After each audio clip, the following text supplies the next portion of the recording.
Konting kaalaman mga mami kung kayo ay gumagamit ng dikahoy o kaya di uling na kagaya ko para hindi na tayo bumili ng kung ano-anong panglinis sa ating kaldero ay kumuha lang tayo ng abo tsaka kapirasong damit.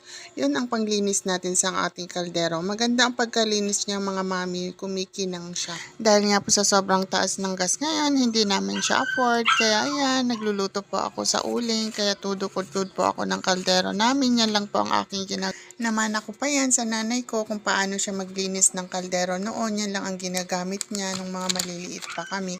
O siya, maikukwento ko yata yung buong buhay ko dito sa pagkukudkud lang ng kaldero. Tama na nga yan.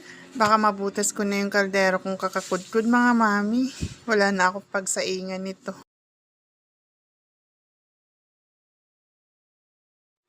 Ito na nga ang kinalabasan niya mga mami. Kumikinang na siya. Wala na yung uling niya paikot.